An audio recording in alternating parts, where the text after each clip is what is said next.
आता पाहूया महत्त्वाच्या 25 बातम्या। कोस्टल रोडला छत्रपती संभाजी महाराजांचं नाव देण्यात आलं। कोस्टल रोडचं मुख्यमंत्री आणि उपमुख्यमंत्र्यांच्या हस्ते लोकार्पण। कोस्टल रोडवरील प्रवास पूर्णपणे मोफत असणार। कोस्टल रोडच्या कामात प्रचंड वसुली चालायची। महायुतीचं सरकार आल्यानंतरच प्रकल्पाला गती मिळाली। देवेंद्र फडणवीसांचा ठाकरेंवर हल्लाबोल। ठाकरेंनी प्रेझेंटेशन दाखवून पालिकेच्या 2 निवडणुका घालवल्या।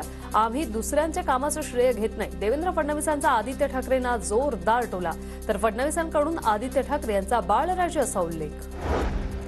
कोस्टल रोडच्या प्रकल्पाबाबत मी सगळं केलं। मी सगळं करूनही मला ठाकरेंनी भूमिपूजनाला बोलवलं नाही। कोत्या मनाचे कोण आणि मोठ्या मनाचे कोण हे दिसलं। फडणवीसांची उद्धव ठाकरेंवर टीका।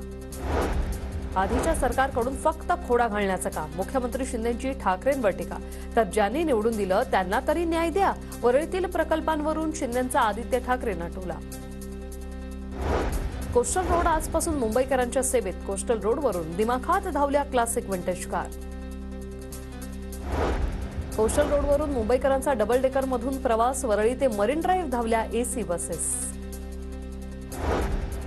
डबल महाराष्ट्र केसरी चंद्रहार पाटील यांच्या ठाकरे गटात प्रवेश, तर उद्धव ठाकरेंच्या उपस्थितीत पक्षप्रवेश। सांगली लोकसभा मतदारसंघातून चंद्रहार पाटलांना उमेदवारी जाहीर।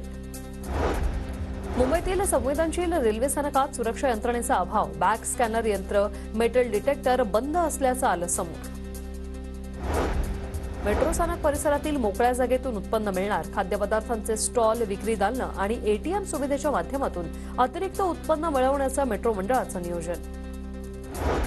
पश्चिम रेल्वेवर विनातिकीट प्रवास करणाऱ्यांवर कारवाई। 10 महिन्यात फुकट्या प्रवाशांकडून 157 कोटी रुपयांचा दंड वसूल। एप्रिल ते फेब्रुवारी दरम्यान 56,000हून अधिक विनातिकीट प्रवाशांवर कारवाई। मुंबईतील वाहतूक कोंडीवर नियंत्रण मिळवण्यासाठी आता एमए वाडियाच्या हालचाली सुरू। मुंबईपासून नवी मुंबई ते बदलापूर नवा मार्ग होण्याची शक्यता।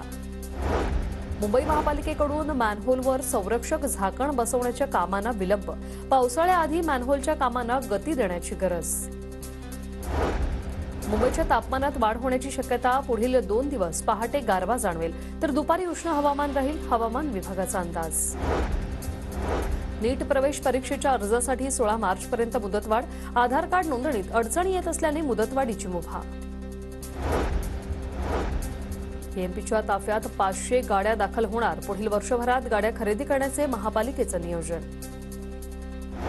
पिंपरी चिंचवडमधील पवना धरणात केवळ 50% पाणीसाठा शिल्लक। पाणी टंचाईची समस्या निर्माण होण्याची शक्यता। कोल्हापुरात रंगलेल्या राज्यस्तरीय इंटरझोनल स्टेट मॅट कुस्ती स्पर्धेत पुण्याच्या भोरमधील अथर्व शेटेचा प्रथम क्रमांक। राज्याच्या विविध भागातून मोठ्या संख्येने मल्ल स्पर्धेत सहभागी। नगरसेवक नसल्याने पिंपरी चिंचवड पालिकेच्या 5 कोटी रुपयांची बचत। पालिकेत सुरू असलेल्या प्रशासकीय राजवटीमुळे एकूण 133 नगरसेवकांच्या मानधनाच्या खर्चात मोठी बचत। वर्ध्याच्या समुद्रपुरातील गिरणमध्ये कृषी महोत्सवाचं आयोजन। कृषी विभागाच्या वतीने प्रगतिशील शेतकऱ्यांचा सत्कार।